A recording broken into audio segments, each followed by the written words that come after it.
Welcome to the Deep Dive, a segment of Reformed Thinking.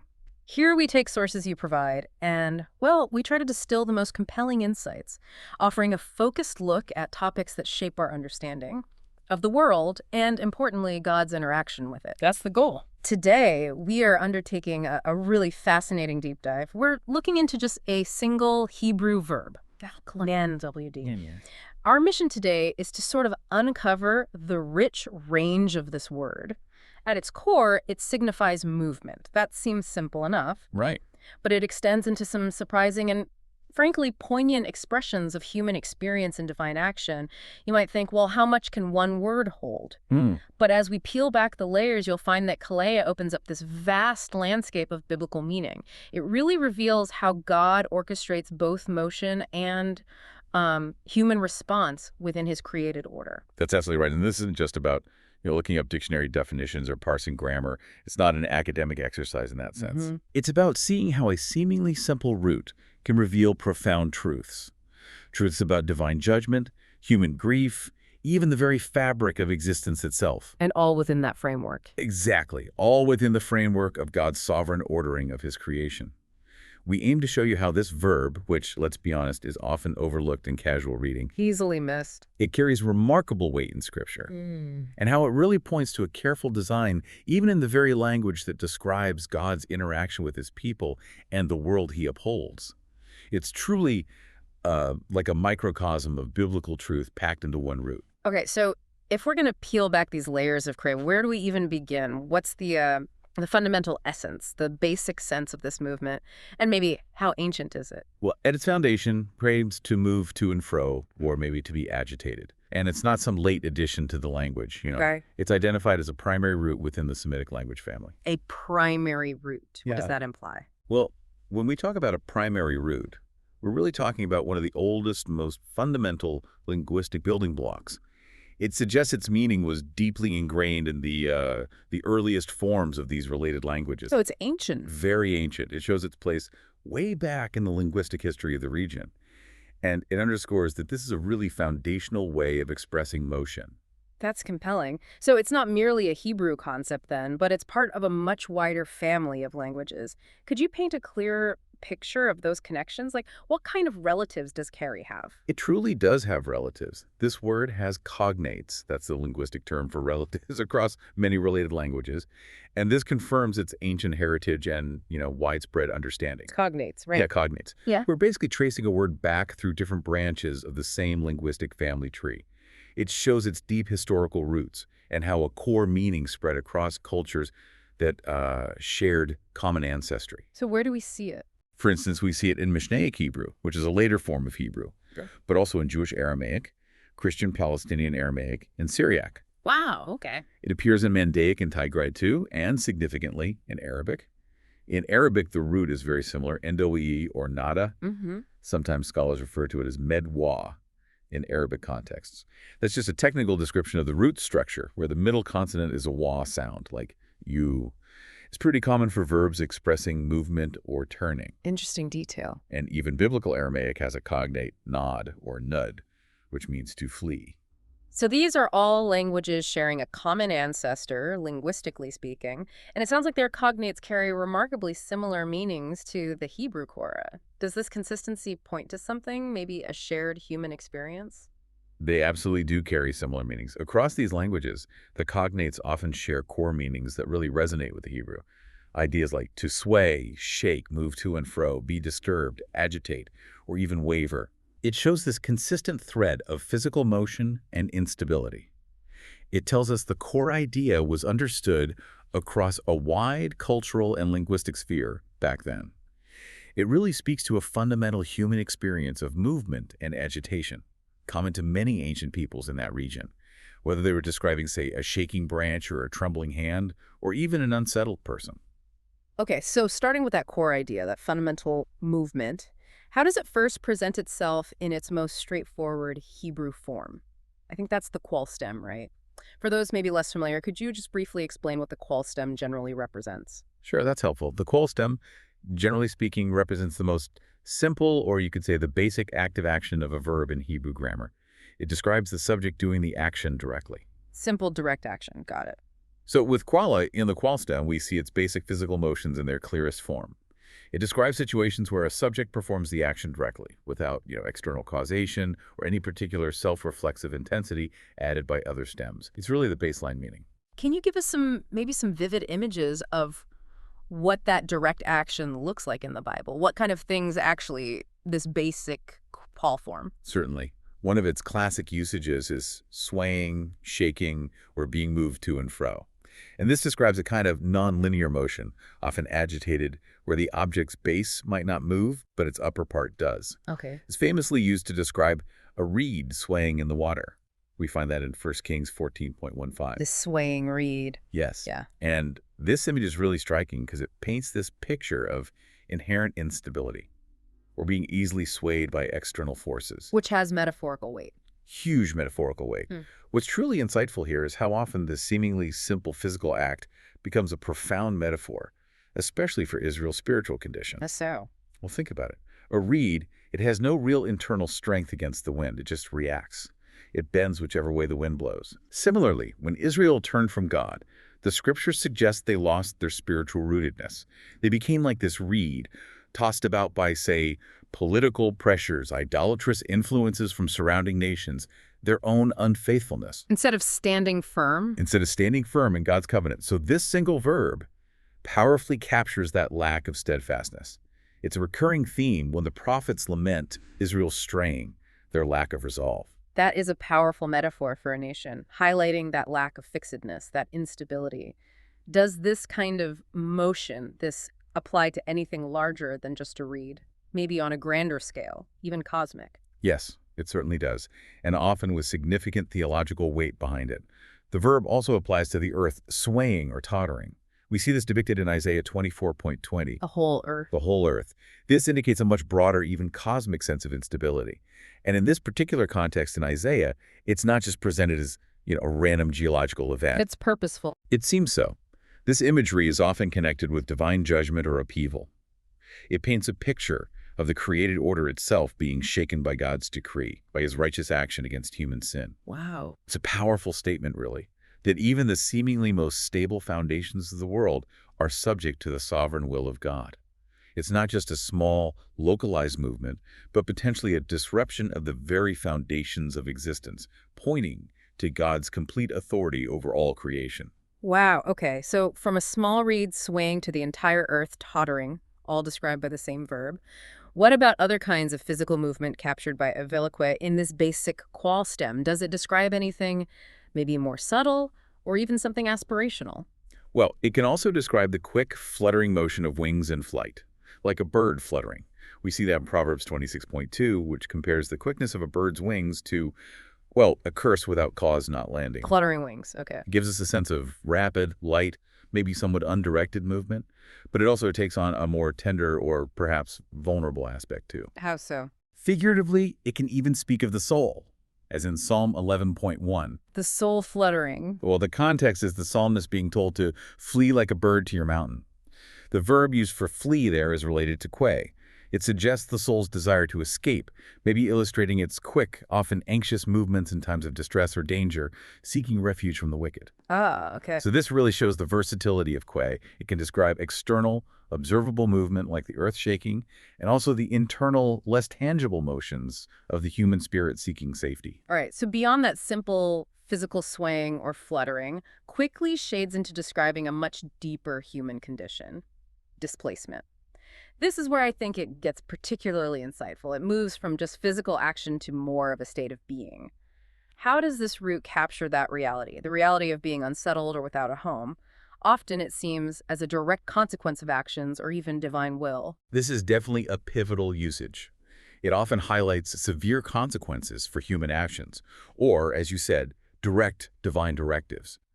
It really moves from mere physical motion to a profound existential state, a state of rootlessness, if you will. Rootlessness, yeah. The verb captures not just the physical, but the spiritual and social dimensions of being dislocated, being cut off. And the most striking, probably the most famous biblical example of this has to be Cain, right? After he murdered Abel.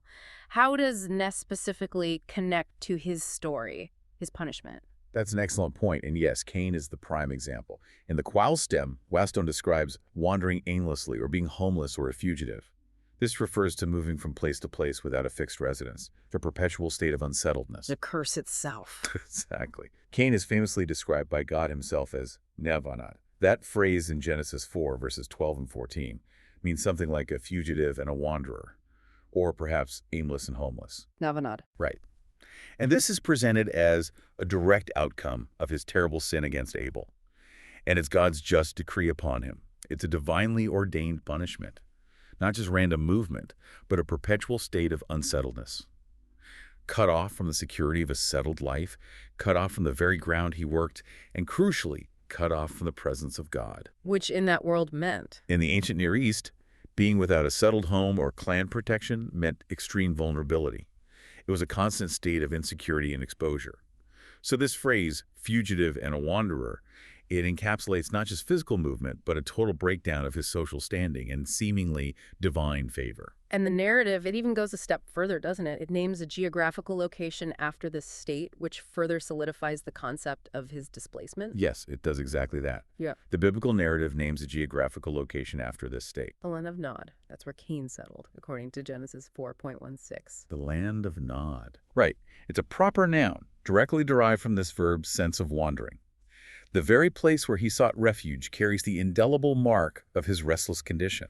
It signifies that even in his attempt to find a new place, his identity remained intrinsically linked to his punishment.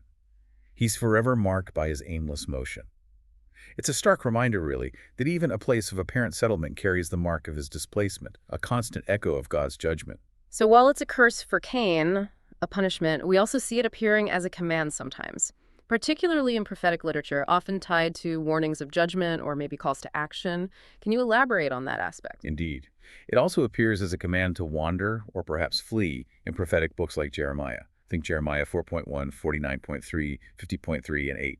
Okay. These are often found in prophetic calls related to judgment or, conversely, flight from impending disaster. For instance, in Jeremiah 4.1, God challenges Israel, saying something like, "If you return, O Israel, if you remove your detestable things from my presence and do not wander."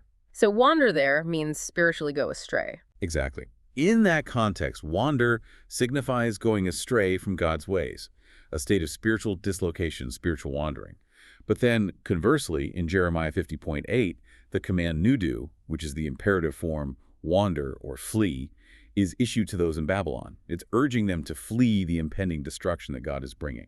So it can be a command to stop wandering spiritually, or a command to start wandering physically to escape judgment. Precisely. It's not just a description in these cases, but a divine imperative, shaping the actions of people facing God's righteous judgment, urging them to move out of danger and away from spiritual corruption. This really shows God's active role in guiding the movements, both literal and spiritual, of his people, even when it's in the context of judgment. Okay, so beyond that aimless wandering, like Cain's, or a commanded displacement, does also describe a more directed yet still urgent form of movement, like fleeing from danger or out of necessity. It does. Still within the qual stem, ILA can signify fleeing. This implies a quick or hurried, more linear movement away from an area, often specifically to escape a threat or some catastrophe. Like the Psalm 11 example you mentioned earlier. Exactly. Psalm 11.1, where the psalmist's adversaries tell him, "Flee," using a form related to nud like a bird to your mountain, it reflects a desperate, urgent flight for safety. And in Jeremiah, too. Yes, it also appears in Jeremiah 49.30 and 50.3 and 8 in context of escaping from judgment. The prophet warns nations to flee from the destructive hand of God that's coming upon them. This usage showcases rapid physical movement driven by immediate circumstances or necessity, a direct response to danger or impending divine wrath, underscoring the urgency of God's warnings. And then it takes on that even deeper non-physical meaning you touched on, moving from literally fleeing a place to something more spiritual, like a departure from a right path or relationship. Yes, and what's truly compelling here is how the physical act of movement extends so naturally into this metaphorical and spiritual realm. In the qual stem can also mean going astray or turning away. Going astray. It's a figurative usage of movement, signifying being in a state of rebellion or perhaps fleeing from a relationship, especially the covenant relationship with God. Jeremiah 4.1 provides that poignant example again, where it implies a departure from the right path. "If you return, O Israel, and do not wander or go astray. Right. It's not just physically moving off course, but morally or spiritually, departing from what is righteous, departing from one's covenant obligations to God.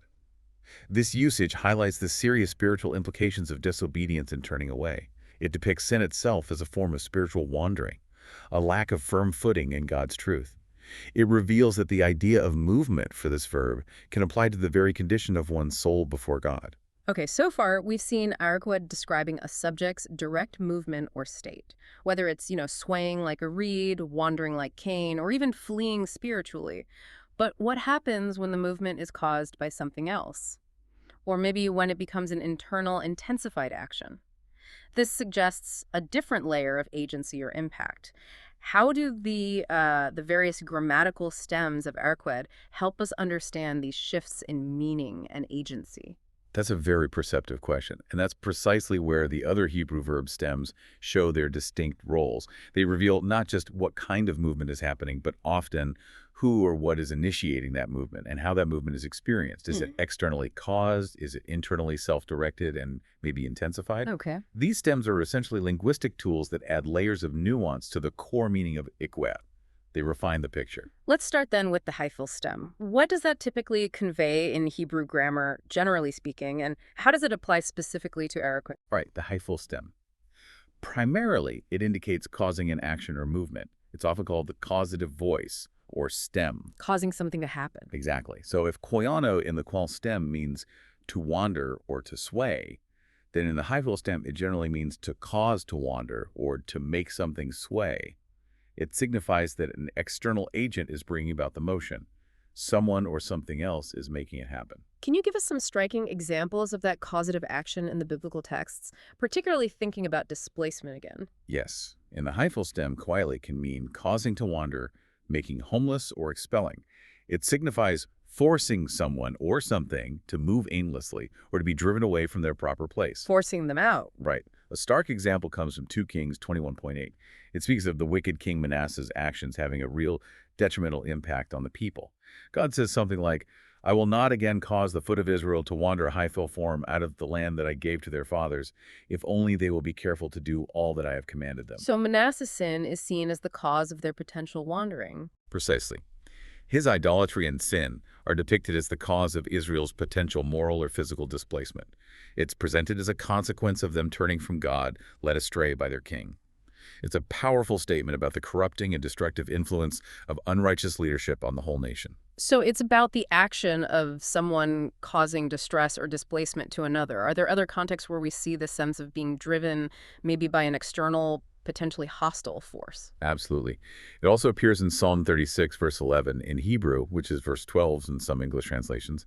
The psalmist is praying for divine protection and cries out something like, let not the foot of pride come against me, nor the hand of the wicked drive me away, or perhaps better, cause me to wander aimlessly. The verb there is hivel. Ah, okay. So the psalmist is expressing this desire that the wicked not be permitted by God to displace him or cause him to become unsettled. It highlights the vulnerability of the righteous to the plots and actions of the wicked and the deep need for God's providential safeguarding against that kind of displacement. It's a plea for stability against external hostility. It really emphasizes that this caused movement is often unwelcome and destructive. And still within this hyperreal stem, there's that specific physical action of the head we talked about earlier. But here, it's caused by something or someone, often to express a powerful emotion, usually negative. How does that manifest in the hyperfull? Yes, what's particularly interesting here is that the hypheral stem can also apply to shaking the head. This refers to making that wagging motion with the head, usually to convey disapproval or scorn. But the crucial point in the hyphal is that this action is often seen as caused or instigated by the speaker's own intent to express disdain. It's a deliberate act. An intentional shake of scorn. Exactly. In Jeremiah 18:16, the prophet speaks of the land being made an object of hissing and derision. And then it says, everyone who passes by it will be astonished and will shake using the hyphal form his head. Here, the shaking of the head is presented as an intentional act of scorn and mockery. The subject causes their head to move in that specific way to express disdain for another, often in response to their misfortune or sin. Okay, so that's the hyphal causing movement. Now, what about the hithpole stem? How does that alter the meaning of aikwe? That sounds, just from the name, like it might be more about an internal or intensified kind of movement, maybe even reflexive, acting on oneself. You're picking up on the nuance well.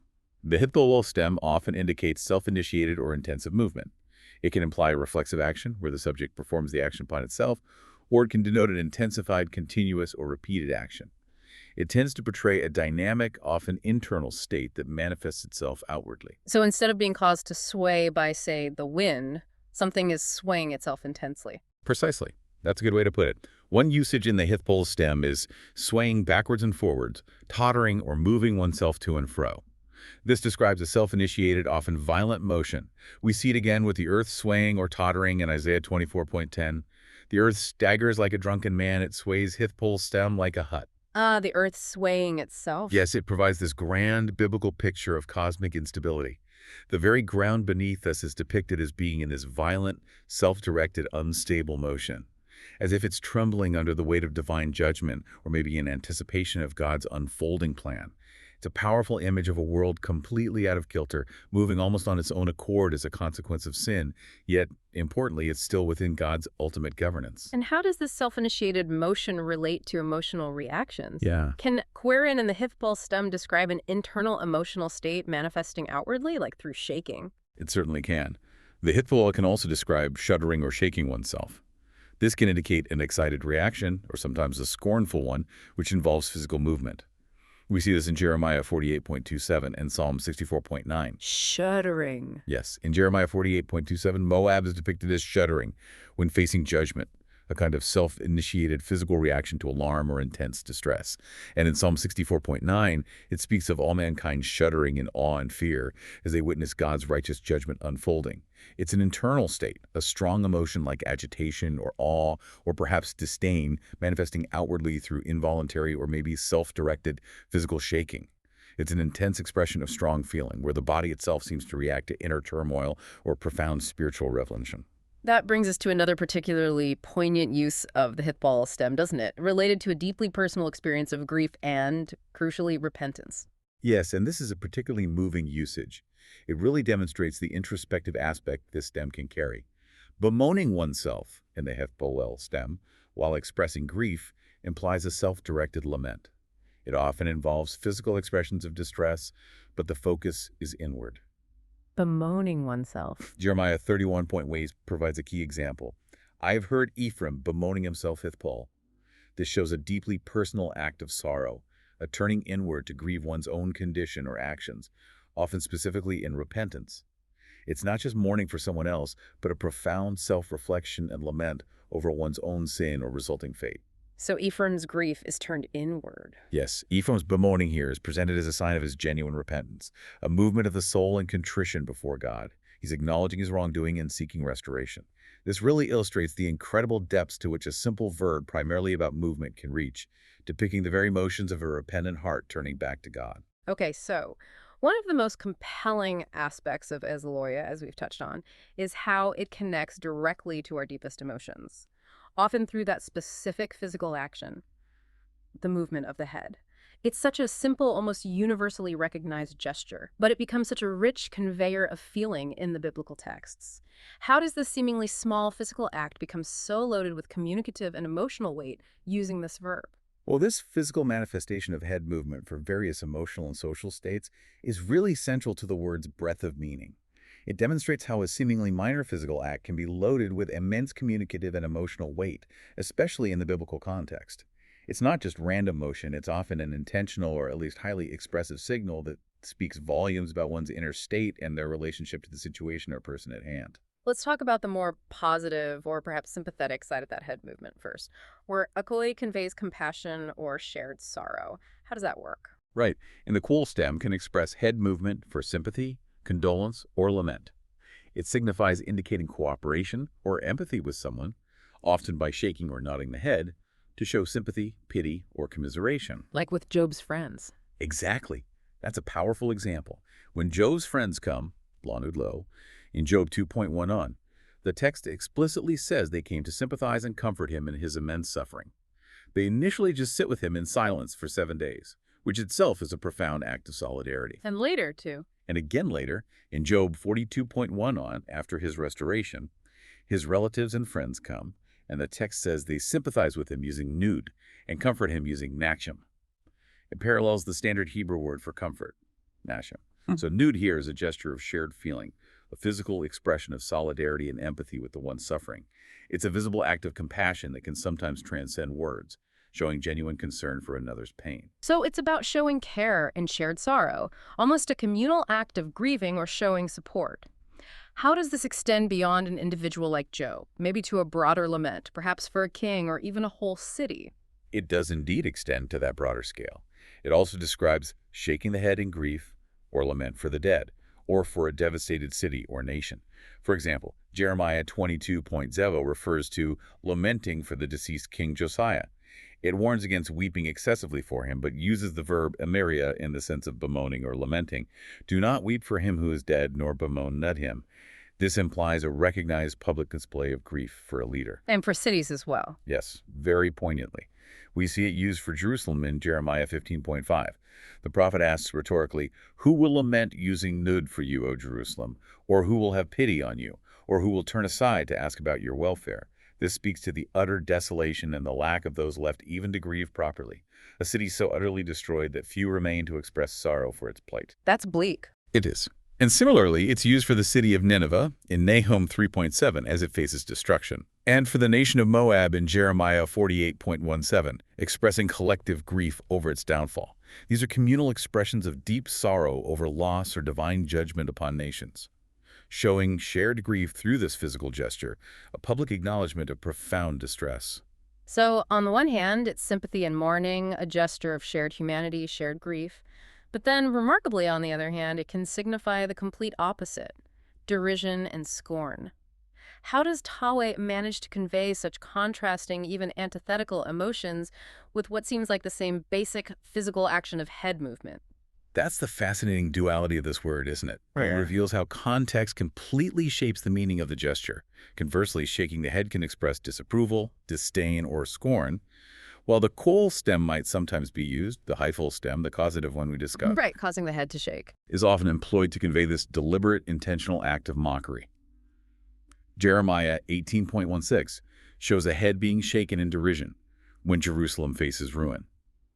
They will make their land an object of horror and a perpetual hissing. Everyone who passes through it will be horrified and shake and fill his head. So it's not pity there. Not at all. Here, the shaking of the head is clearly not out of pity, but out of contempt and perhaps shock at the utter desolation. It's a gesture of derision from an observer towards those facing severe judgment. It's a deliberate act of public scorn, often used by enemies to mock the defeated or the judged. And there's even a specific noun derived from poi that seems to crystallize this negative mocking head movement, solidifying its place in the biblical lexicon of contempt. Yes, exactly.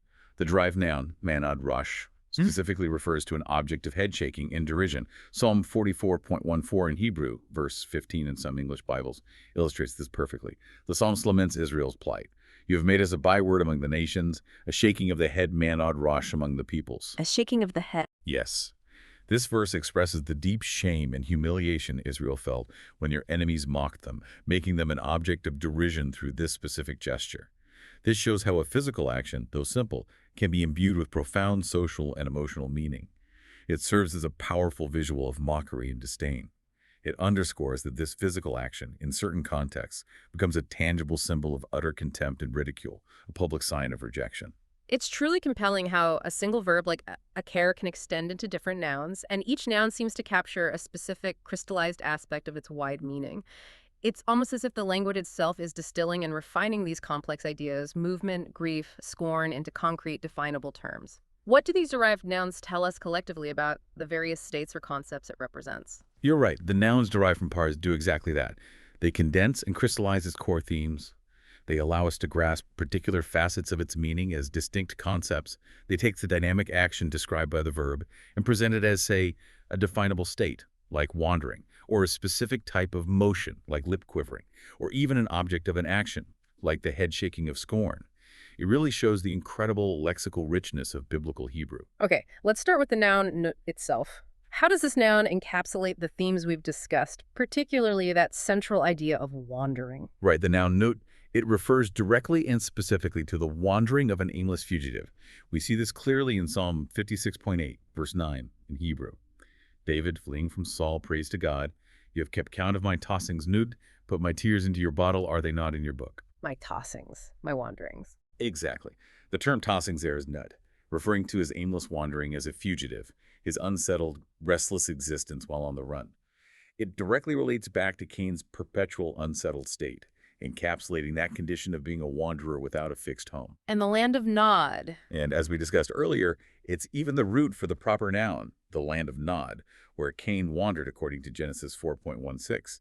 So this noun, nud, really fixes the concept of aimless perpetual movement as a definable state. It even gives a geographic identifier, however symbolic, to Cain's cursed existence. It speaks powerfully to a state of being unsettled and dislocated. And then there's another noun, Ned. This one seems to focus on a very precise and subtle physical detail related to expressing emotion. What does that one reveal? Yes, nid is quite striking in its specificity. It specifically refers to a quivering motion of the lips, especially when expressing sympathy. It appears in Job 16.5. Quivering lip. Yes. In Job's lament, imagining how he would comfort his friends if their roles were reversed, he says something like, "I could strengthen you with my mouth, and the quivering knit of my lips would restrain your sorrow," or perhaps bring relief. Wow, that's specific. It is incredibly specific. It highlights a subtle physical sign of empathy or perhaps suppressed distress. It's not a grand gesture like a full head shake, but a small, perhaps almost involuntary movement of the mouth that can betray inner feeling. It's presented as a quiet yet visible sign of a shared burden or an emotional response, showing that even the slightest physical movement can carry significant emotional weight and convey profound solidarity and sorrow. And finally, the noun hey, the nude. This seems to bring us back to those head movements we discussed, but now specifically cementing the context of derision or scorn. That's right. The noun manode signifies a shaking or wagging motion. And crucially, when it's used in the phrase fait manode rouge, it specifically refers to a shaking of the head in derision. We saw this in Psalm 44. "You have made us a shaking of the head, manode rouge, among the peoples." So the noun itself carries the negative connotation. Exactly. This noun solidifies the gesture of scorn or mockery.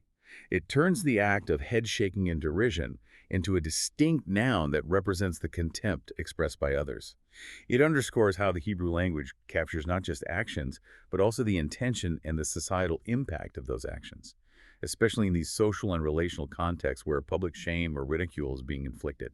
It becomes a concrete label for that specific act of contempt. What an absolutely astonishing deep dive, really, through just the single Hebrew word. It's incredible. From the gentle sway of a reed in the water to the seismic tottering of the very earth. From the deep grief of lamentation and personal repentance to the aimless walk of a fugitive like Cain, and then all the way to the sharp scorn of an enemy shaking their head. This one word paints such vivid pictures. Pictures of movement, yes, but also emotion and life itself within the biblical narrative. It's truly remarkable how much meaning can be packed into just 3 Hebrew consonants. It reveals so many facets of the human condition and, importantly, God's interaction with it. Indeed, it really does. And it demonstrates, I think, how every word in Scripture seems to carry its proper weight, its designed purpose within the overarching narrative of God's interaction with his creation. As we observe this multifaceted application of Cam, moving from purely physical contexts to deeply spiritual ones, from a reed swaying in the wind all the way to Cain's banishment, or the collective lament for a king, we are shown again and again that every movement, every human response, even in those moments of deep sorrow or outright rebellion, takes place within the sovereign plan and purview of God. It's all under his governance. It's a clear demonstration of his meticulous ordering of creation and his providential hand active in history, even down to the nuances packed into a single verb like this one. So perhaps as you reflect on this word, axstone, consider how understanding such precise linguistic details can deepen your appreciation for the Bible as a divinely inspired text. A text where even a single verb holds layers upon layers of theological meaning, revealing God's character and his ongoing, intricate interaction with his creation. This kind of rich understanding of the language helps us grasp more fully, perhaps, the precise message God intends to convey about his dealings with humanity, whether that's in judgment or in mercy.